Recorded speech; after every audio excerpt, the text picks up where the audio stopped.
Good evening, guys, girls. We got Brian, we got Harris, we got Tim, we got Keith, and you got yours truly, Rob, with you this evening. Mike, out of town today. We got Mike's picks right here, and we were going to have special guest Travis Wilson with us. Travis had a family emergency to run to today, so Travis, if you're watching us, brother, try to get with us again here soon, and we'll be praying for your father. Last week,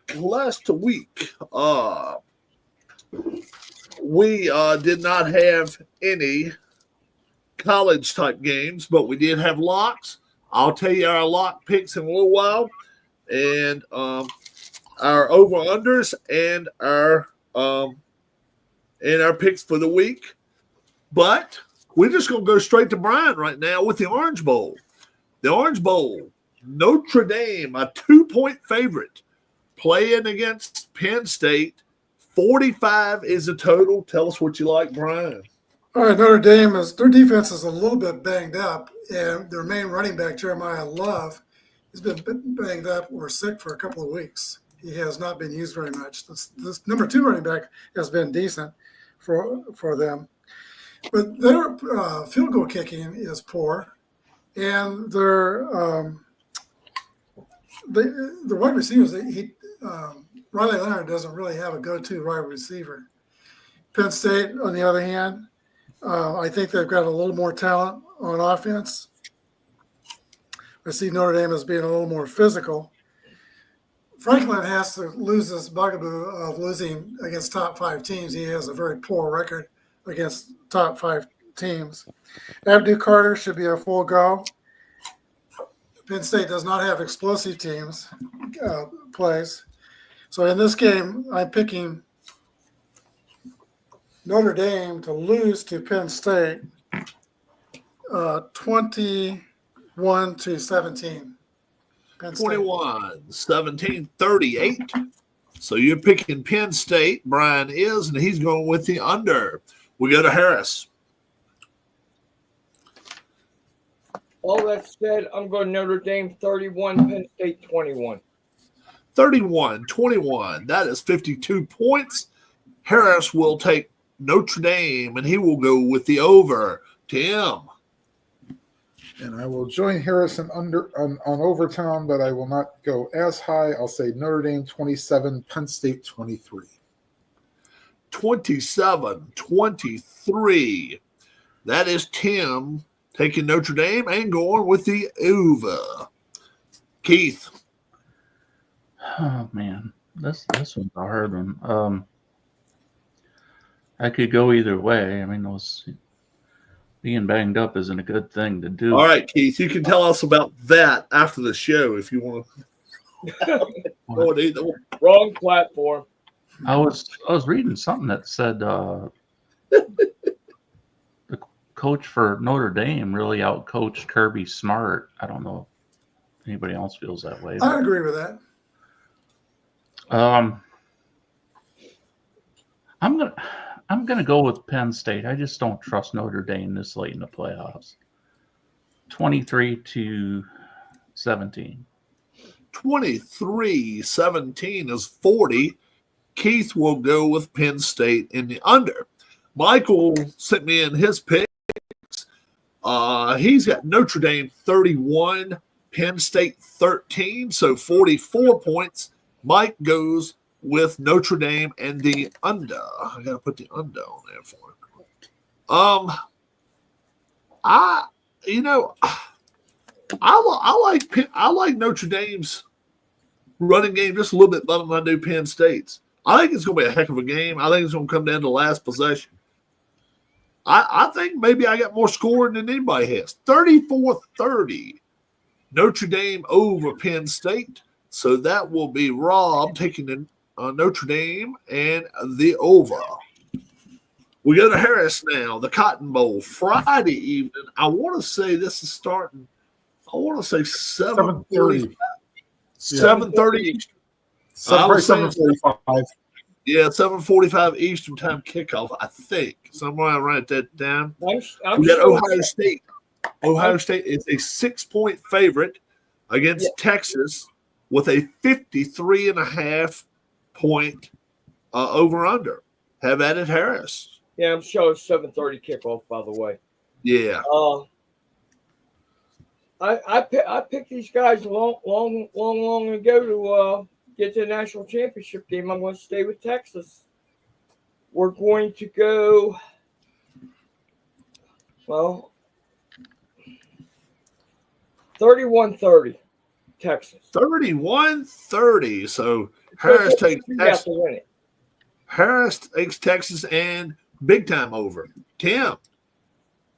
I'll give a little history lesson. The last time these two teams met was 16 years ago. The quarterback for Texas, Colt McCoy, threw a touchdown pass to Quan Cosby in the final 30 seconds after a debatable fourth down conversion by Texas to give them the next play. This was also a great decision by Ohio State to use Terrell Pryor as a wide receiver against when he was not doing well. So Todd Beckman helped him out. Now back to the present. Not that this is a revenge game, but Ohio State's had enough time to prepare. I'll go with Ohio State 29, Texas 20. 29-20 is 49. Tim goes with Ohio State. He goes with the under. Keith. I'm going to go Ohio State 34-26. 34-26. That is 60 points. Keith goes with Ohio State and the over. We go to Michael Peterson's pick. He will take Texas in this ball game 30-15. He is feeling pretty good about that. So we'll take Texas and the under for Mike. Wow. I just don't see it being that high scoring, guys. I just think both defenses are going to put the fence up and going to stop these guys. It's going to be some field goals in there. But I like Texas in this ballgame. I think they got the best quarterback out there. I don't care in the playoffs or out of the playoffs. I like Quinn Ewers. 24-20. I'll take Texas, and I will go with the under in this ballgame. Have at it, Brian. Well, I might disagree with you on the quarterback situation. Will Howard's 72% thrower. Ewers is about 62%. Let's see, what is yours? 66%. 29-11 on touchdowns and interceptions for Ewers, and Will Howard is 32-9. I think the best player in this game is that freshman receiver, Jeremiah Smith, which unfortunately is that number 4? Is he number 4? Number 4. Yes, he is. Yeah, he's really good. I didn't know his name, but I know he's good. He's one of the best players in college football, period. Yeah. Too young to go on the really draft. Actually, next year, he's still too young to go to the draft. So Ohio State will have him for a couple of years. Well, yeah, he don't want to take a pay cut.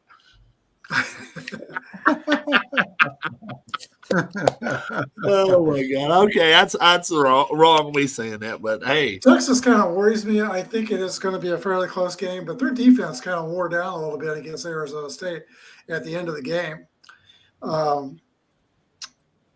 I've got Ohio State winning this game, 27-23. 27-23. So Brian will actually take the Texas side of things with the +6. 27-23 is 50. You'll go with the under here. All righty. We are going to the NFL, folks. NFL, we got 6 games. We got 2 on Saturday, 3 on Sunday, and 1 on Monday. And me and Tim and Keith were debating, would they put 3 AFC games, then 3 NFC games? But the only difference was we actually thought the Eagles were going to get that primetime Sunday spot, but we had Saturday picked and we had Monday picked. We just had the early game on Sunday. Yeah, the early game on Sunday. Yep.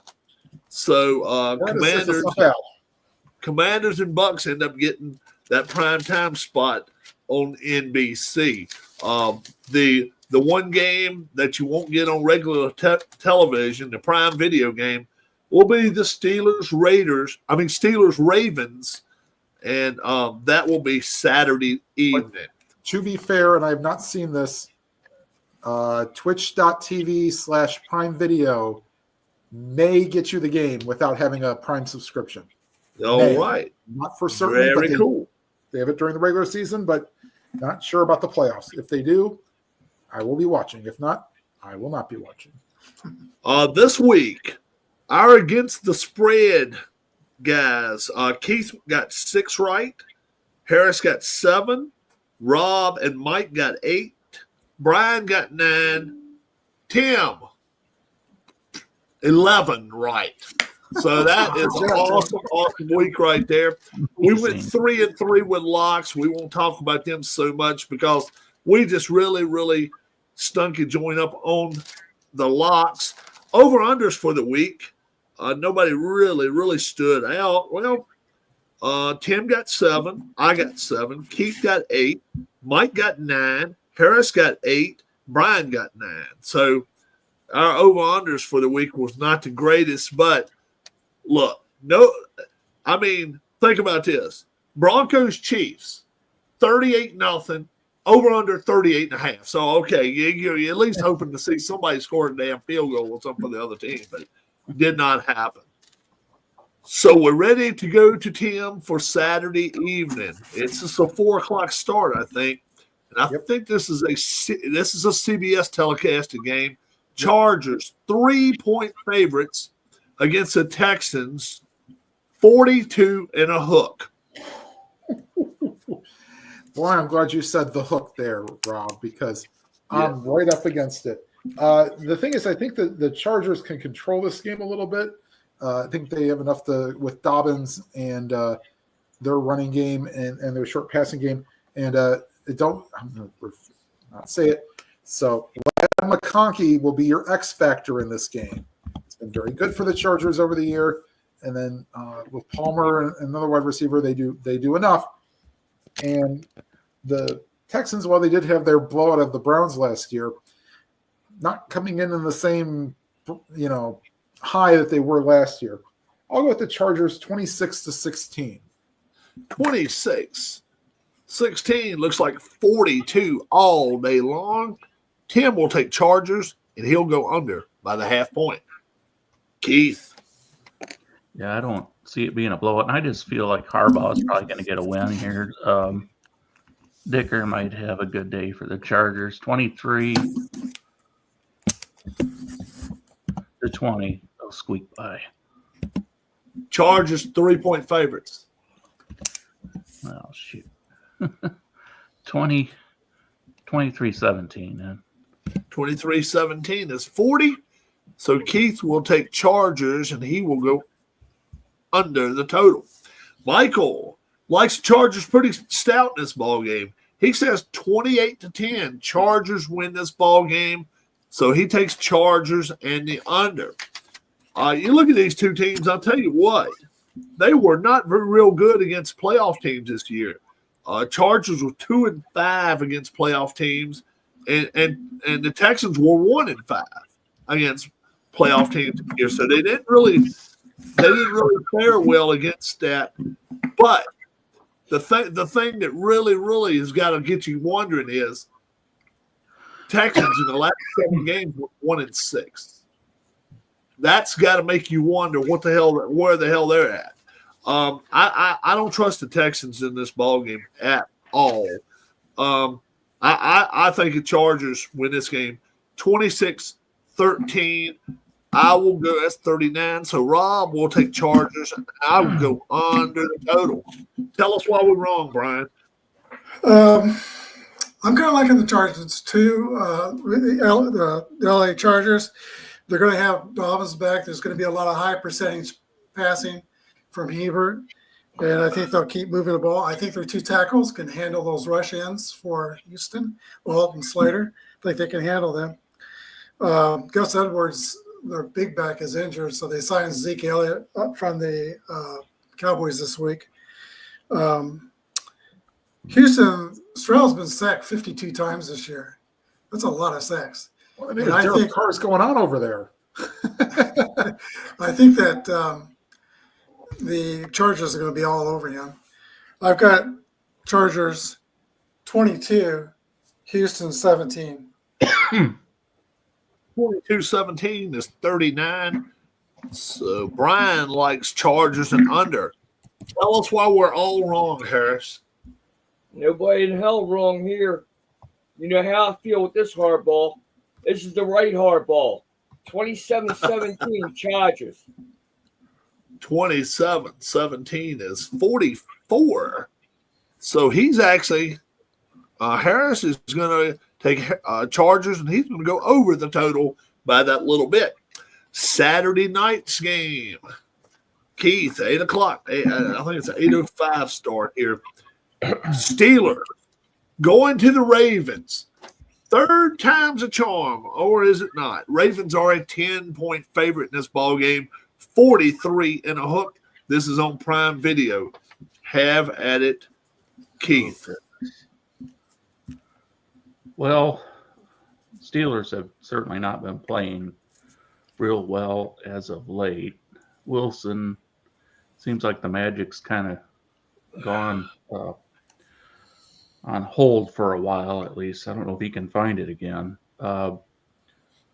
Ravens, sometimes I wonder if their defense is gonna just kind of not play at the level they're capable of. But I'll go ahead and say the Ravens will find a way to win this one. I don't think it'll be real high scoring, but I'll say 26-14. 26-14 is 40 points. Keith takes the Ravens, and he will go under the total. Michael Peterson thinks it's going to be a high-scoring game in this ballgame. He took the Ravens 34 and the Steelers 20. Yeah, you want to look at teams that played playoff teams this year. The Steelers came out the gate and won 4 games against playoff teams, including beating the Ravens. Then they hit a wall, and they lost their last 3 against playoff teams. They lost by a total against the Chiefs. And they lost, but to the Ravens, and they lost. They lost to the Ravens, Chiefs, and it was another team too. It wasn't the Bills, but it was 3 teams real tough that they played right there at the end, and it just didn't work out for Pittsburgh. Huh? It was the Eagles. That's right. It was the Eagles. So they did go 4-3 and 1-1 against the Ravens. But how about the Ravens? They went, like I say, 1-1 against the Steelers, but they won 7 and lost 3 games. And one of them was the opening game of the season against. By a toe. Huh? Yeah, by a toe they lost to the Chiefs. Yeah, lost to the Chiefs and they lost to the Steelers. Other than that, they didn't lose but one other game to a playoff team all year, and they won 7 of them. This team is more than prepared to match the Steelers in this ball game. I just think I think Steelers are tired. I just think the Steelers are tired. This will be the last game we see that Tomlin is with the Steelers. He will resign after this game. I don't think he gets fired. I think he'll resign. 31-16, I'll take the Ravens, and I will go under the total. Some people have been talking about trading for Mike Tomlin. I'm sorry, Brian. Yeah, I don't know about there. You don't trade too many head coaches. It's been done before. It's done in baseball in the '64 World Series. I think Johnny King got traded to the Yankees. The Yankees traded their guy to St. Louis. Didn't work out very well. Pittsburgh has allowed 220 yards rushing the last time they played Baltimore, and Baltimore will stick with a running game, I think, all the way through the playoffs with Derrick Henry. Pittsburgh, Russell Wilson only passed for an average of 174 yards the last 4 weeks. So, like he said, the shine is kind of off Russell Wilson. I'm kind of wondering if we're going to see the other guy at some point. Fields. Ravens are really rolling. Looks like Zay Flowers is doubtful, but still has a chance with that sprained knee to play. Ravens win every 12 years, the Super Bowl, 2001, 2013. And if they win 2025, they'll stay on track. I'm picking the Ravens to beat the Steelers by the score of 30-17. 30-17 is 47. Brian goes Ravens, and he goes over the total. Harris. All right, everybody here knows I hate hardball. Period. Over, done with. Tomlin loses this game. I don't think he resigns, Rob. I think he does get fired. I mean, he's limped down the stretch. He limps into the playoffs. You lose Ravens, Steelers 3 in any season as a head coach, you're in trouble. I don't care how secure you think your job is. Ravens barely win this game, and Tucker wins it for them late, 27-24. 27-24. So Harris will take his Steelers, and he'll go over the total. Tim, finish this off, bud. Yeah, I mean, it's probably going to be a whole lot of Derrick Henry, probably a whole lot of Andrews, and possibly enough of Rashad Bateman. Mix them all together, what do you get? I get the Ravens 27, the Steelers 19. 27-19. That is 46. Tim will take his Steelers and the 10 points.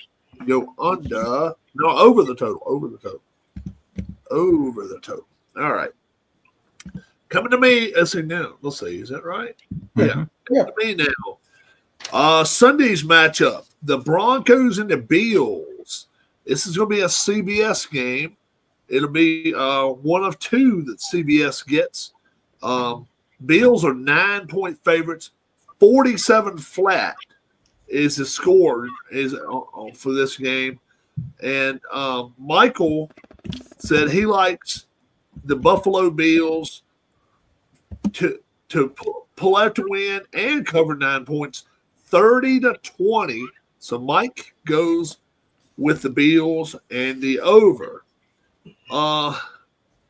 Yeah, look, the Bills, they're only 2-3 against playoff teams this year. They only played 5 and only beat 2. They didn't play off against the Broncos, but the Broncos only went 2-5.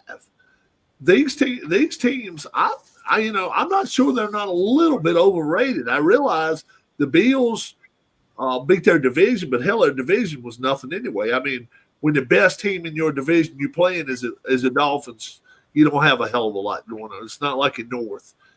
But I think this is going to be a close game. I really do. I don't see the Bills blowing them out. And I won't be surprised if the Broncos win it outright. But we'll see what happens. 26-22. I'll take the Bills to win this ball game. But I'm gonna side with the Broncos here. 9 points, too damn many for me. I don't like it at all. I'll play the over. Once I saw some of the Bills' scores for the year and who they lost to this year, I was like, hell, they ain't beat nobody. So I'm going to take the Bills to win this game, but with no confidence that they're going to cover. Brian. I see two similar teams here. Bo Nix kind of plays like Josh Allen, but he'll be playing on the road, and his quarterback rating on the road is not very high. It's 85. He's a rookie going into Buffalo. It's going to be hard for him. Buffalo is 4-5 straight up on the road, and kind of like they had a bye week last week. Chiefs rolled out literally nobody against them. So Buffalo is on a mission to get Josh Allen, or Josh Allen wants that MVP award. They're 6-0 when they're favored by 6 points or more straight up. Buffalo is. I like the Bills in this game, but I'm with you, Rob. I think it'll be a close game. I've got Buffalo 28, Denver 24. 28-24 looks like 52. So you'll take the Broncos side of things, Brian, and you'll go with the over. Harris. As much as Daniel Berry. What's up, Daniel Berry? As much as I like Bo Nix, I think him being in the position he is right now, rookie quarterback, he's going to make too many mistakes early in this game. It's going to be too much to overcome later in the game. That being said, I've got Buffalo 33-20. 33-20. That's 53. Harris will take the Bills -9 and go with the over. Tim. Harris, I swear I did not copy off of your winning team's scores, and thankfully only the winning teams. To me, and the funny thing is, everyone's like, oh, Buffalo doesn't have that much of a running game. Well, to be fair, I mean, granted, I think he only had 270-some attempts, but Cook for Buffalo did rush for 1,000 yards this year and did set the Buffalo team record for rushing touchdowns. So he's good when he has to be. And I think he will be better. And I think while Surtain may take care of one of the Bills receivers, they've got too many more weapons that I don't think they can handle. Bills 33, Broncos 15. 33-15. Looks like John Wise greets us, and he asked me 48. how much snow we have. We had 11.5 inches, John. Yowzers. Yeah. So Tim goes with the Bills, and he will take the over -9. Finish us out there, Keith. I think the Broncos can make a game of this. They might even be better on certain parts of their team defensively, at least. I think it'll stay fairly close. 25-20, I'll go with. Still favoring Buffalo. 25-20. You're going to say Buffalo wins, but you'll go on the side of the Broncos plus the 9 and go with the under. All right. We go into Sunday with their 2 games now and then a Monday game. So, Brian, CBS, I think this is a 1 p.m. start Eastern time. We got no. I'm sorry. It's second. That's right. It's second game on Sunday. It's 4:25 game. Fox has got the Packers against the Eagles. The Eagles are 4-point favorites. 45. Say it the way Michael's got it written. Huh? Say it the way Michael has it written. Eagles. Eagles, yeah, Eagles. Eagles. Yeah, the Eagles. Jalen Hurts still has not cleared concussion protocol, but that could go right up to the game day. So He did practice today. He did practice? Yes. Oh, okay. So then he'll probably be good to go. And Jordan Love, with his elbow, he thinks he's going to be ready to play as well.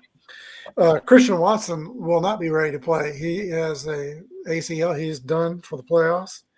Yep. Green Bay did not finish the season very well. And boy, that game they played last week was atrocious. It was coached atrociously, and Green Bay played it atrociously. So they're kind of limping into the playoffs here. Philadelphia with Barkley. Barkley got 132 yards rushing and 3 touchdowns the first time they played each other. I think Philadelphia is one of the strongest teams in these playoffs. I don't see any way Green Bay is going to knock off Philadelphia. Philadelphia 24, Green Bay 17. 24-17 is 41. Brian takes the Eagles, and he will go with the under. Harris. Yeah. I'm trying to remember what I had. I had all my scores typed in and lost them. I had Green Bay winning this game 24-14. 24-14. Harris takes the Eagles, and he will go with the under. Oh, you said Green Bay's going to win? Green Bay. He's got Green Bay. He's taking Green Bay. Okay. Gotcha. He's taking Green Bay and going with the under. Now, Brian, you took the Eagles, right? Yes. Yes. Tim. Funny, you had this right on my number when you said it was a 4-point game. That's what I had originally, but I'm going to make a change. Barkley will be at least fresh. I mean, my problem is that even if Hurts doesn't play, it's just more of Barkley, more Brown, and they know what it takes to win. They won week 1 in Brazil against the Packers. Same type of thing. I guess a little bit more high scoring. I'll say Eagles 30, Packers 20. 30-20. Tim takes Eagles, and he'll go over the total. Keith. I just have a feeling the Eagles' defense is going to be really, really tough on Green Bay in this game. Packers might have a couple big plays that help them put some points on the board, but I just think it's going to be a very physical game that the Eagles will find a way to come out on top on.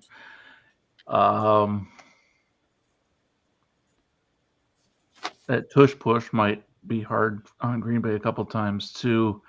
I'll say Philadelphia 27, Green Bay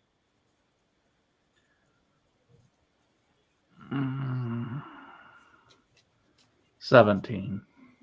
Keith, 27-17.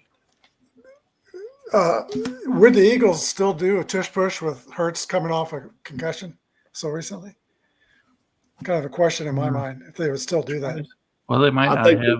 Maybe they'd they have. might not. They might take him out, but they'll out. bring the other guy in. They'll bring in Kenny Pickett to do it though. 27-17. Or maybe they just snap it directly to. They bring in McKee. Pickett's Pickett's got even broken healthy. ribs. Yeah, either one. Yeah. Michael says he likes the Eagles in this ball game, and just barely got him going over. Just barely covering this game. 28-23 Eagles over the Packers. So Mike's taking the Eagles and the over. Look, the Eagles beat them straight up, 5-2 against playoff teams, where the Pack was 2-5 against playoff teams. The Pack didn't match up well with the Vikings. The Pack didn't match up well with the Lions, and they just didn't. And then, like I say, faced one-on-one, they just couldn't do anything with them. I realized there was game one of the season and the Packers lost that game, but I think the Eagles are better now than they were week one, and I just don't. I don't see it. I don't personally. I don't think quarterback matters in this game. I think they can play their second string, and I think there's a chance he will play. And I think they're going to win either way. 27-21, I like the Eagles to win this ball game. I think they're going to get tested a little bit. But I will take Eagles and over in this ball game. But I think this is the strongest test they're going to get all playoffs long, just because I just think they're just trying to get back healthy. But, yeah, I don't think the Pack can match up with them. We go to Harris, NBC, Sunday night football. The Commanders going to the Buccaneers. This is a rematch of a game earlier this year where the Buccaneers in this game are 3-point favorites, 50 and a hook. Have at it, Harris. I don't believe I am doing this. Considering where I live and the team I'm picking to win this game, this is tough. Washington 27-17. 27-17, 44 points. So he's going against the odds here. Harris is taking Commanders 27-17 and going with the under. Tim. I'm flip-flopping on this game because I don't know what Daniels will do being a rookie quarterback. He certainly has the weapons, but the problem is that Daniels lollygagged it on Sunday. He thought that everything was all hunky-dory, and they had to bring Mariota in order to win the game. Meanwhile, the Buccaneers put up 26 points against the Saints, and of course had to throw a little bit in their face to get a 8-yard catch to Mike Evans so he could get $3 million. Wow.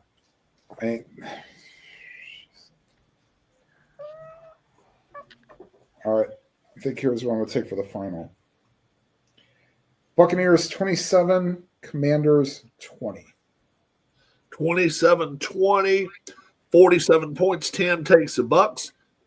and gives up 3 and goes with the under. Hannah's got a question. She's raising her hand, I think. Oh, I guess not. She pulled it down. Oh, gosh. I'm trying to be really objective on this and not trying to pick Washington because I want them to win and not trying to pick against them just because of being pessimistic about my own team. I just don't know if this is one of the teams that we match up real well with. Our defense, Mayfield might be able to have some success against them, but our offense might as well. I'm going to take Tampa Bay mostly just because they're at home in this one. 24-20, Buccaneers. 24-20. Keith will take Tampa Bay, and he will go with the under in this ballgame. Mike, in this game, says this is going to be an overtime thriller. And he made a field goal game. So obviously it had to go the way of the Commanders because the other way would have been a push. So he's got 27-24. Mike says a lot of points in this ballgame. Over the 50.5, he'll take 51 points and go with the Commanders and over. Yeah, this is we're 15, 17, 18 weeks. So what? 4.5, 5 months removed from that 37-20 game. And this was a kid's first game ever. And they put 20 on the board against the Buccaneers. The Bucs have a couple of injuries right now, and that's what's going to hurt them. I understand Washington's got Lattimore out, but I'm hearing that they're going to try to go with a 5-man defensive backfield. We'll see how well that works. That just means they better stop the rush. We'll see what happens. You know what? The kid has spun gold everywhere he's went so far this year, other than here in Dallas and against Dallas. They just didn't play well against Dallas neither time. You know what? I can't go against the Bucs though. I'm with you, Keith. I'm with you on this ball game. I think the Commanders are going to win it, but I'm going to pick the Bucs to win. 31-27. That's 58 points. Yeah, I'm going with the Buccaneers in this ball game. Yeah, I don't know. Something tells me I think Washington's going to win it, but they're a different team now. I do realize that, but I'm going to go with the Bucs anyway. Brian. Yeah, they last played each other the first week of the season, and Jaden Daniels is a lot better quarterback now than he was then, in spite of last week. Washington's coming in on a 5-game winning streak. Washington's there's going to be a lot of physicality in this game. Vita Vea is an amazing beast in the middle of that line for Tampa Bay. But you got 2 guys on Washington's lines that's been to the Super Bowl and won Super Bowls before with Wiley Wiley didn't win the Super Bowl. Actually, he did the first one. He's won a Super Bowl. And Allegretti. I think Allegretti can handle Vita Vea. It's going to be – I was back and forth, so I played this game of fast drive football.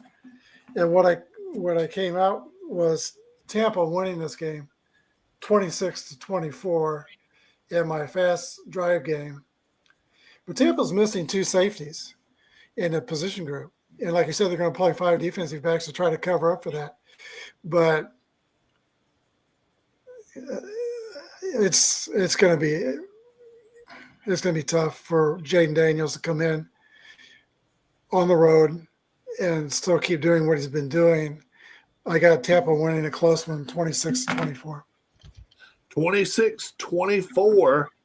So you'll go on the side of the Commanders just because of -3, but you'll go just under the 50.5 points.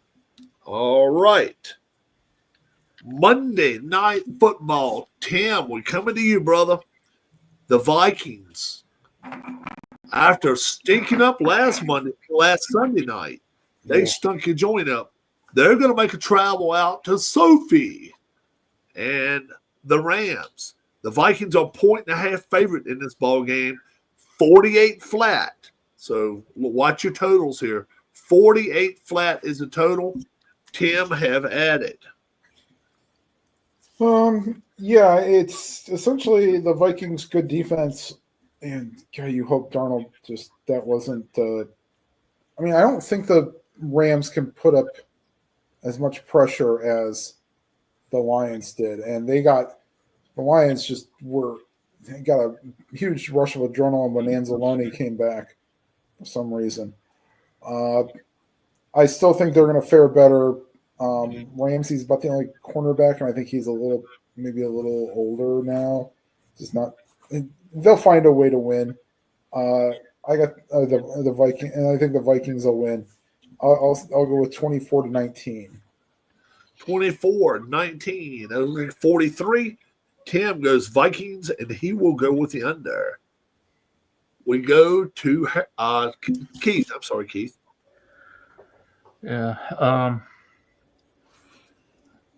I think the Rams are going to be a tough out, but I just don't know. The Vikings have to be better than they were against the Lions, I would think.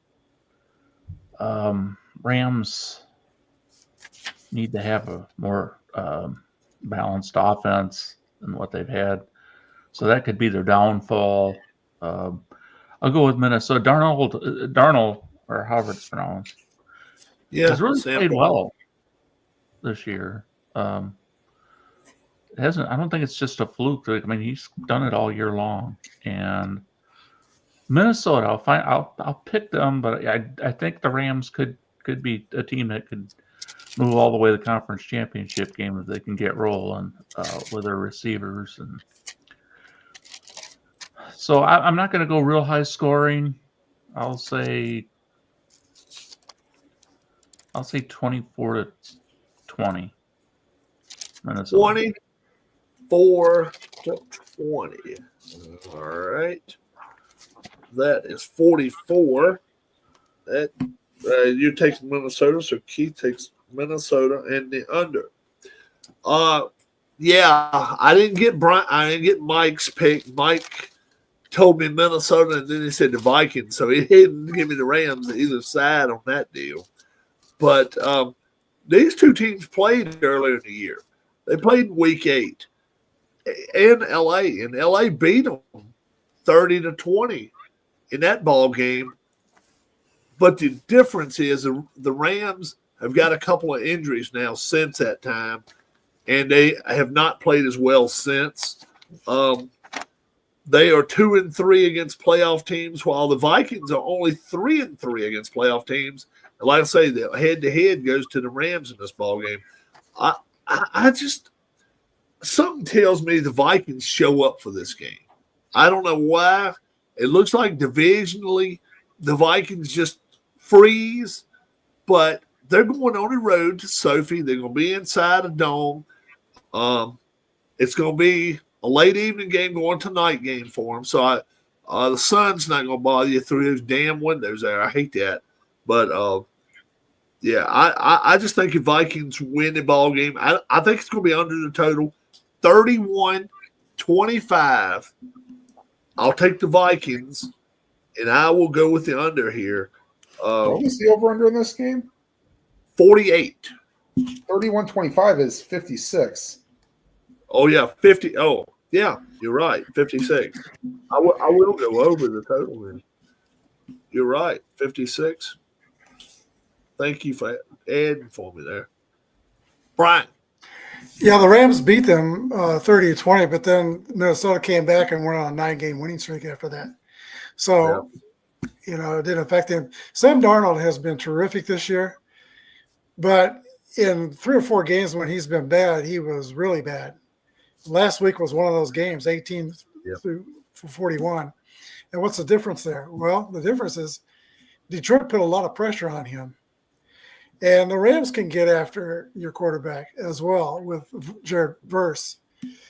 So I think the Rams will be able to pressure Sam Darnold. This is Sam Darnold's first playoff game as well.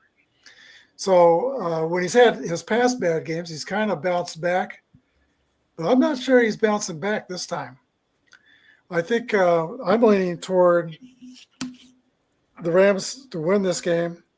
I've got LA, let's see, 24, and Minnesota, 21. Both these coaches know each other very well. You know, he was McVay's OC in the Super Bowl, so they know each other, and it's going to be interesting to see how they adjust and try to stop that pressure. Actually, Minnesota already blitzes a lot, so both quarterbacks are going to get blitz. Who's going to handle it better? I think Stafford will handle it better. That's Brian taking the Rams and going with the under. Harris. How's Minnesota win this game? It's going to take a hell of a lot of points to win this game. 33-27 Vikings. 33-27. Harris takes the Vikings, and he will go over the total. All right, now we have got our straight-up picks for the year, and Brian's got them all set as to who the champion. So start on the low end of the total poll. So start off with Rob and go up. Yeah, for the year, Rob, you were 161 at 62%, which is still good if you're over 60%. Keith, you were 63% at 162 and 96. I've got Tim at 66%, 169 and 89. Harris was outstanding, 178 and 80, 69% for Harris. And then for the first time that I can ever remember, I was at 71% at 182 and 76. Oh, that is just awesome there. Wow. Nothing wrong with that at all. Let's go back and look at our locks. So let's really not, but say we did. But Brian took Tampa. Tampa succeeded. Tim took Baltimore. Baltimore was a success. Harris took the Chargers. They were a success. Mike took Miami. They blew a wad. Rob took Atlanta, and they shot snot out of their nose. And Keith took Green Bay, and they just flopped a turd too. So all of them look really, really bad. So this week we got specials, guys. All five of us. Thank you, John. All five of us can take whichever team we want to take this week as well. So we'll just start with Keith. Only the 6 wild card games are up, but all you got to do is say this team's going to win straight up. How do you like it? For a lock? Yep.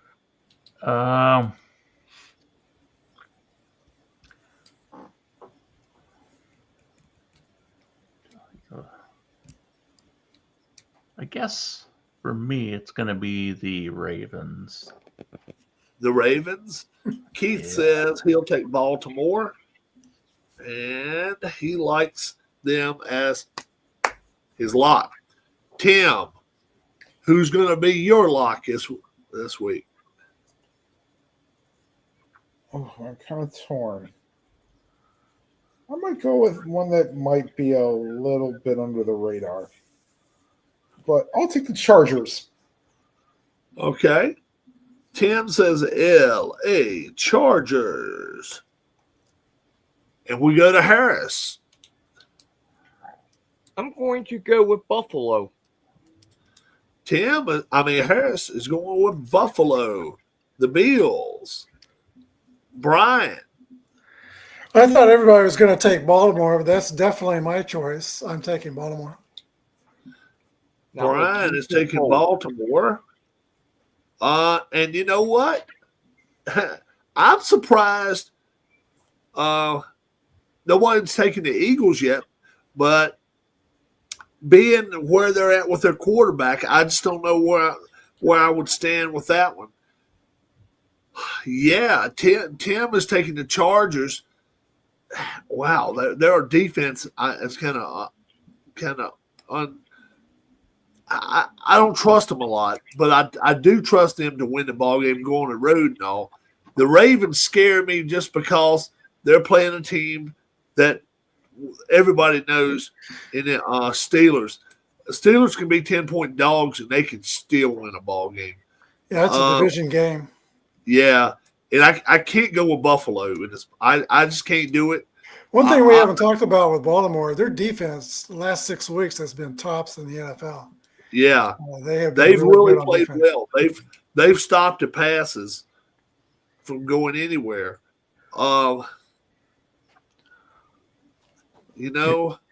He's building the suspense. He's making us. He's doing the best population. I'm taking the Philadelphia Eagles. I'm going to take Philadelphia. I just think the one that went with an NFC team. I almost went with the Chargers, but I just feel like Philadelphia's defense. I think they're the best right now. I think they're the best one out there, and they're going to be really, really tough. And I just don't think Jordan Love's going to have a lot of time, and he's still hurting too. I mean, the first person I think of for the Eagles is Carter for some reason on the defensive line. Jalen Carter, yeah, that's the first guy I think of. Yeah, and he probably won't be the last one they think of either. He's probably one of the first ones they thinking of too as well. Let's talk about, if you want to, we'll just NFC Rookie of the Year, AFC Rookie of the Year. I just wanted to say real quick on the straight up picks. Yep. Brian, just be thankful that Harris is a Cowboys fan, because that was probably the difference between you being first and him being first, because it was neck and neck. It was neck and neck all year long. I mean, you go back and see how many times I went against Dallas, Keith. Really? I thought. Oh yeah. I bet you I only put them at home once all year, and that was against the Giants. I was thinking. I thought I remembered you picking, kind of going to the art at least a few times. On the road, I was taking them. At home, I went against them. Keith, I need to ask you: Did you pick Green Bay to win their game with Philadelphia? No. Oh, Philadelphia. Okay. Yeah. So Tim, AFC's Rookie of the Year this year. Are we going to go across the board and I'll say it's going to be the same player, or is it somebody maybe that might surprise us? Who you like as a Rookie of the Year, AFC? Give us 3 nominees or something, because I can't think that. I want to say probably the top nominee is probably Brock Bowers of the Raiders. And you also got Bo Nix. Yep, Bo Nix is also a good candidate. Ladd McConkey had a really good season as well. Yeah. So I kind of like him on the offensive. Those 3 are probably your top picks on the offensive side. But I think Bowers, setting the tight end reception and yards record for a rookie, will probably get the job done and win. Harris. AFC, I'm Bo Nix all the way. Bo Nix, okay. All right. Brian. Yeah, I'm Bo Nix as well, because look at the difference between Denver's record last year and the record this year. As a quarterback, he's done a terrific job, and still may do more. Who knows? Keith. I think Nix has probably the best chance to win, and I personally would probably give it to Bowers, but I think Nix will win it. Okay. I gotta break a tie. And I'll tell you what. Any other time I would say the quarterback, but this right here, this is a time I really think it's tight end, especially on a shit team. Think about it, man. This kid played on garbage. He played on a team. They got rid of their coach today, right, or yesterday, whatever. Today, yeah, I think it was. Yeah, they got rid of the coach today, and it just he didn't know who the hell was throwing the ball to him, and it didn't matter. He was just getting open and playing the game. If they get themselves a good quarterback in this a decent quarterback in this next draft, or get them one through free agency. We see it does work sometimes, aka Minnesota and aka Atlanta for the first half of the year anyway. So yeah, I'll take Bowers. I think right now, if I were at both teams, I would be more pleased about having me a tight end, knowing I can go get me receivers and maybe a quarterback. Nix, we'll see if he has that second year jinx, kind of like a kid at Houston did. Now NFC, offensive rookie of the year, Harris. Daniels. Tim. Daniels. Yeah. Brian. I like Daniels. Yeah. Same here. Keith. Yeah, Daniel. Yeah, I do too. I mean, Malik Neighbors, wasn't he a rookie also as well? Oh, yes, he was, and he's no slouch. He had 90 plus receptions. No, hell no, he's not a slouch. And I will say this much. I think that vote may even be closer than the NFC, than the AFC with me, because like Tim said, Daniels had his times where he didn't play the greatest. But Malik Neighbors, man, he came out, and also on a crappy team. It's wild how some of these crappy teams end up getting some of these good players and actually perform for them. It's amazing. All right, here was Neighbors' stats for the year. Sorry, he had 109 catches. Yes. 104 yards and 7 touchdowns. We'd like to see the touchdown numbers be higher, but you'll right. take yards. But that's understandable because in the red zone, they were garbage. They were total trash in the red zone this year. I think they scored 27% or something. It was some sorry number. It was terrible. Jared Verse probably had a pretty good year. And the Eagles had to have guys in the secondary that really had good years because they went from having a terrible secondary to one that was greatly improved. And I know they spent a couple draft picks on that part of their team. Yeah, Darius Slay Jr. really came out and started playing well. Didn't they have one of the guys out of Missouri? Huh? Did they draft one of the defensive backs out of Missouri? Let's see. They had Slay, they had Blankenship, they had who all else did they have this year playing in the defensive backfield? But was any of them rookies? I don't think so. Who are you talking about? Where? The Eagles. Mitchell. Oh, okay. Where did he come from? Did he come? Is he the one coming from Missouri? They had a white guy who was a rookie in their defensive backfield, but I can't remember his name. I think the Lions had Blankenship. Blankenship. Yeah, he was good. Yeah, Blankenship had a real good year. He was a free safety. Cooper DeJean. Yeah, Cooper DeJean. Yeah, DeJean. DeJean. That's right. And I want to say, let's see, did he came out of I'm not sure. I don't know where he came from. He came out of Iowa. Okay. Yeah. Iowa. Michael's in Waco tonight. Okay, Mike. Mike, you need to give us a score for the Eagles. For the Vikings Rams game. Hey Tim, because you gave me Minnesota score. All right, Minnesota, whatever. Vikings, the other score. So that don't work, bruh. So shoot me. Tim, you had a trivia question the other day, this weekend when Rob and I were on with you about defensive backs and interception as a rookie. Oh, did I have that one? No. All right. I thought you asked this one. Shoot a score out there now. Shoot a score out there, Mike. You probably looked it up, but. Oh, the one I brought up was the last player to have 10 plus interceptions in a season. I think that was the one that as a rookie. No. It's just as a regular player. Although we did kind of get to a question about the last time I think that a rookie did it or something, or one of the last couple times before the most recent one or something. And it was 1981, I think.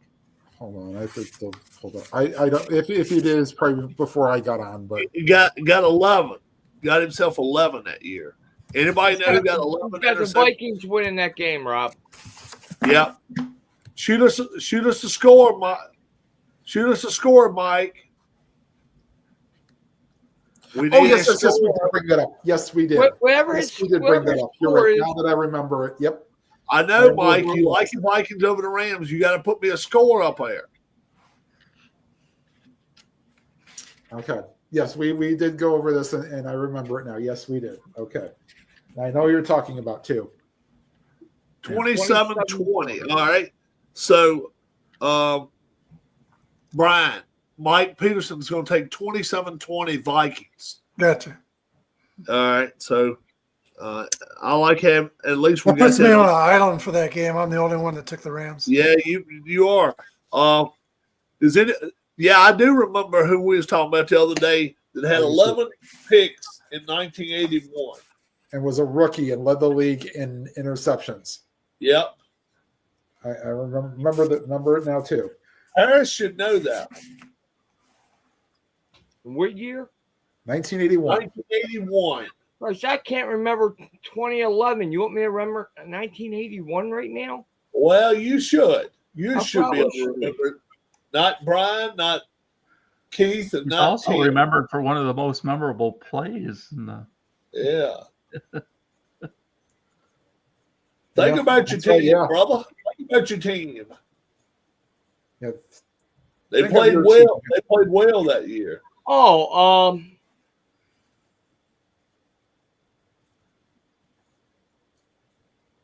Was it a Chief? No. Everson Walls. There you go, Harris. Everson Walls. Okay. Cowboy. That's why I stayed on Harris's case about it. Yeah, Everson Walls. 11 picks as a really as a good rookie. player. Yeah, he was. Now, was he a Hall of Famer? No. I don't think he has enough. I don't think he had the numbers. I don't think he had the interception. I don't know how long he played, but I don't think he played for 7 years. I don't even think he didn't finish with them, did he? No, he finished with the Browns, I think. Yeah, he did. He played a year and a half with the Browns. Did he ever play with the Oilers? No. He played from 81 to 89 with the Cowboys, 90, 91, and part of 92 with the Giants, and then part of 92 and 93 with the Browns. He has 57 interceptions, though. That's a lot. Yeah, but that's not enough. That's not enough, I don't think. But the problem is only one of them was a pick six. So you kind of need a little bit more, Yeah, or you need a lot of fumble recoveries for touchdowns to run back too. You need something like that. And he only had and you can't pull a Jim Marshall on a -6. One career touchdown. Yeah. You guys do know what I'm talking about, the Jim Marshall, don't you? Yeah, went the wrong way. Yeah, wrong. He went the wrong way. Yeah, so I remember Billy Kilmer's name mentioned in that play. Was he the one that fumbled it? Yes, it was. They decided to use two quarterbacks in formation with one quarterback, and the one Kilmer was a wide receiver for some. Yeah, with the 49ers. Yeah, I don't know. Billy Kilmer being a wide receiver is about as laughable as Joe Theismann being a punt returner. Yeah, with one leg after he got his leg broken. Yeah. Was he doing that in the CFL for a little bit? No, he did it for the Redskins to start his career. Yeah, he did. It was crazy. Let's just go around one final question before we leave. We'll let everybody go out of here by 7:00 tonight. The one team in the NFL, doesn't matter whether they played really bad, really good, whatever, they just surprised the hell out of you this year because the way they came out and played. Tim, good, bad, or indifferent? The one team is like, okay, I just won't expect this. You know what? I'll go with this because I didn't think that with a rookie quarterback and the fact that you didn't know what talent they had, I'll go with the Denver Broncos. Okay. Harris. For me, it's got to be the Detroit Lions with all the injuries they've overcome, and I'm not talking little sissy injuries. I'm talking all the major injuries, both sides of the ball, and they still end up with that number 1 seed in the NFC. Brian. Yeah, Detroit's going to get some of those injuries back. They got Anzalone back last week. I think maybe Carlton Davis will return for the playoffs. And Montgomery will return, I think, for the playoffs as well. Yeah, that's very surprising. I thought they would start losing high-scoring games, but they didn't. They really came up with some plans. For me, the surprise team for me was the way 49ers folded up and had a horrible season. Yeah. Keith. The Vikings were, for me, I mean, I didn't expect them to be that good. I didn't expect them to be a team that would challenge for the division title with Detroit. I thought it would be Detroit and Green Bay. And I think I picked Minnesota finished last in the division. I thought they'd finish I below think you theirs. did. Yeah. I'm with Brian. If we look back 6 months right now, I know I picked the Niners to win 9-10 ball games. They had some injuries, yes, but they did not fill in the blanks when they had to. When McCaffrey got hurt, it was just like somebody just cut the head off that team, and they didn't have a chance. They didn't have a chance. Quarterback play went down. Receiver play went down. Attitude on the team went down. And I'll tell you something else. That's another coach that could step down. It wouldn't surprise me at all. They fired their DC. Huh? They fired their DC. Yeah, I saw that. And generally, when you see them fire coordinators, they'll keep a coach like Brian Daboll. Looks like Brian Daboll, through all the shit he's went through this year, keeps his job. It looks like it's looking a whole lot like Dallas is going to keep their coach now, from all indications. I think he stays. And to be fair, I'll give an honorable mention to the Commanders for being a surprise team. I'll give them an honorable mention. They played well. Yeah, they played well. And I'll tell you another team that kind of surprised me to a point where the Houston Texans, they just didn't show any fight this year, man. I was not surprised about their quarterback play, but I thought their defense and shit was going to show enough effort to where, hell, they go win 10, 11 games. It don't matter. And no, this team, when they came out flat, they came out pancake flat, and they looked terrible. So they lost Stephon Diggs and Tank Dell, though. That really hurt C.J. Stroud. I'm going to be very surprised if they come out and win this week. I really will be. I think they could, but I don't think they will. I just think they got too much up against them to win this week. These Giants, it could have been a special with it being 100 years, but it was a complete dud. Yeah. The Giants, the Giants Daboll, I think he's kind of hamstringed like Cleveland's coach and the Jets coach, that he's just not allowed to call his own shots. Yeah. I think that's what's going on there. Kind of like Cowboys coach. Yeah, and the Cowboys coach. Cowboys coach they do him dirty. I mean, they didn't sign him today. After Jerry Jones said that, we'll let him go talk to the other teams. They didn't sign him today, but he's still restricted from talking to other teams for 6 months. Yeah, he wouldn't let him talk to the buyouts. Nope. They did. They're doing. Jerry Jones is either old and totally does not know what he's doing, or he's just mean-spirited. He's under contract till the 13th. He's under contract till the 13th. 1 week after that contract expires is when he'll make a decision.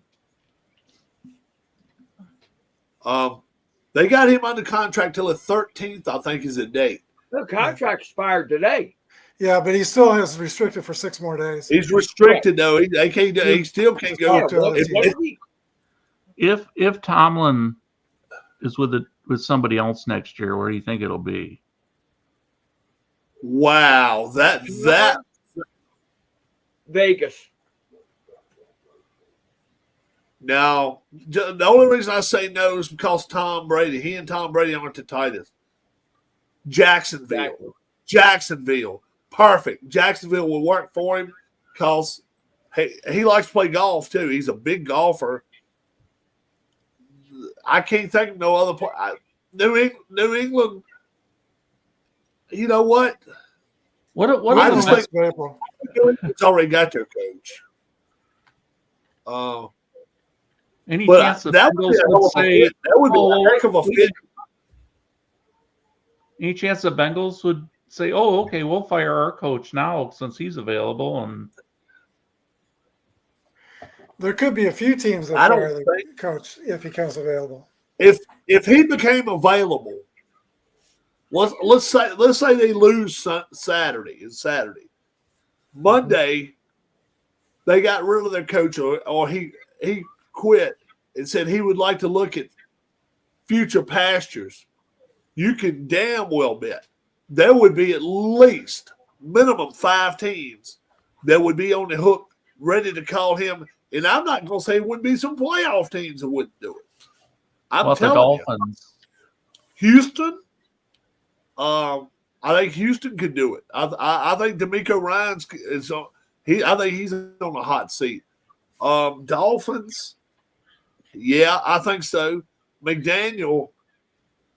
He ain't been the real coaching joy that a lot of people was If expecting. the right coach was out there, they'd fire McDaniel in a heartbeat. Yeah, yeah. If Tomlin's handy, the Saints would take him. There's so many teams I think that would take him in a heartbeat if they had the damn chance. I believe it'd blow your mind. I really do. I think He'll go to the team that wants him the most.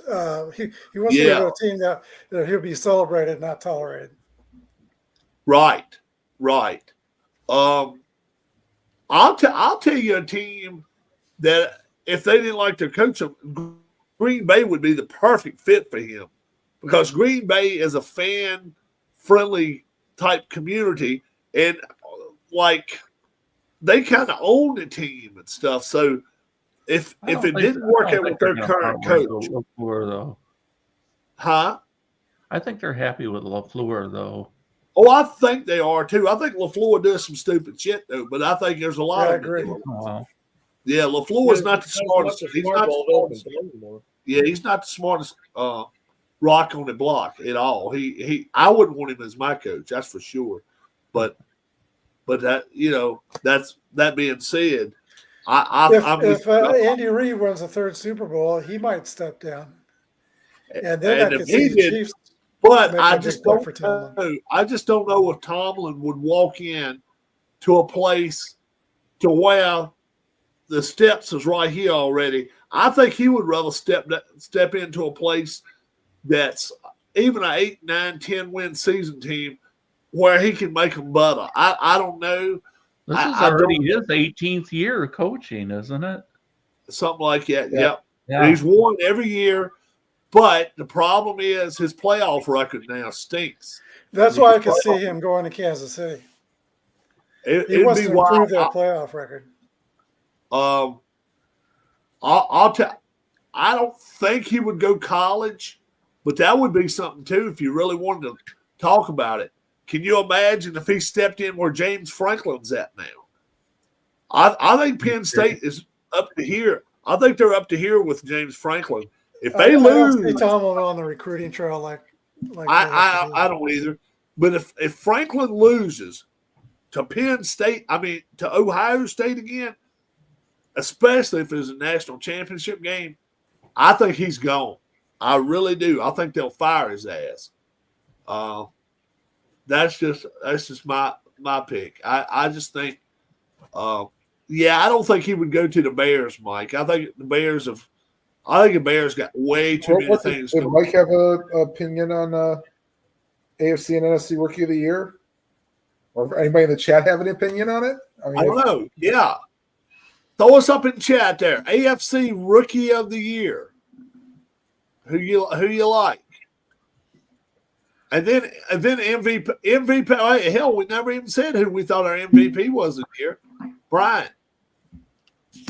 Who's the MVP? I like Josh Allen. Josh Allen? Harris. Number-wise, I would say Lamar. But I think what's going to hurt Lamar is he's going to lose some of the votes to Derrick Henry. And that's going to push it to Josh Allen. But who would you? I'm just saying who you would have as your MVP. Allen.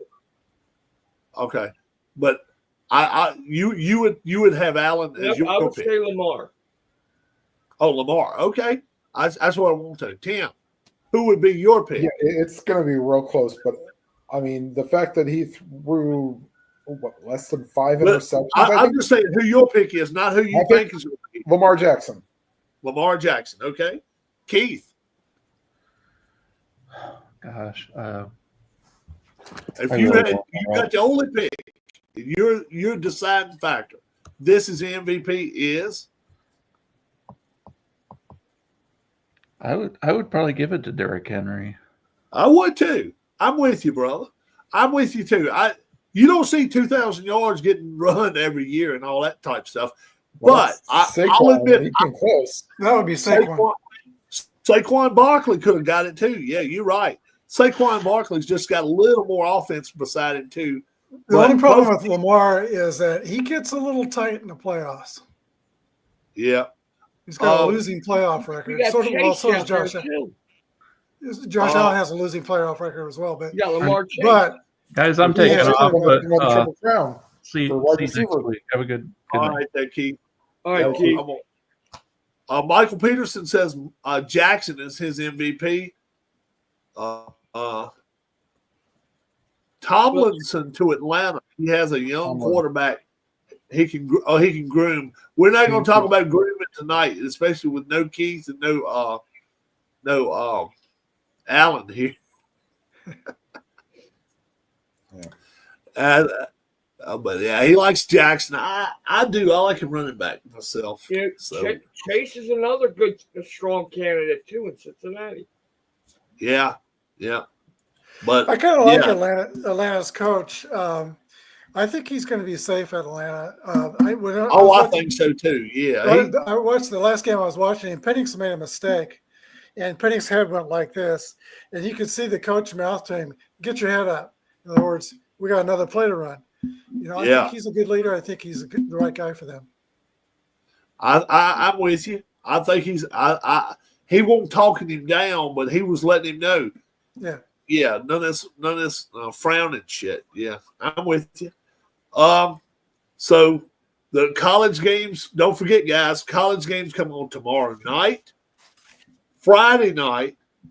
Two NFL games come on Saturday. 3 come on Sunday. And then 1 on Monday, and we will be back here again next Wednesday. We'll try to NFC MVP Daniels. He likes him as a rookie of the year, I guess, candidate. We pretty much all went that route too, but I don't think you can go wrong with neighbors either. So, for Brian, for Harris, for Tim, for already Keith, he already shot out of a cannon. And Mike Peterson, who's with us right here in chat. My name's Rob. Congratulations to Brian for the year for the picks. Harris was right on his heels as well. I'm congratulating everybody because, hell, I was at the bottom of the list. But we all made our picks for the year. We all did our best. Come back next week, see how we did, and be ready for those divisional playoffs the following week. God bless, folks. Have a great time. And stay safe if you're going to be in a blizzard this weekend. Bye-bye, guys.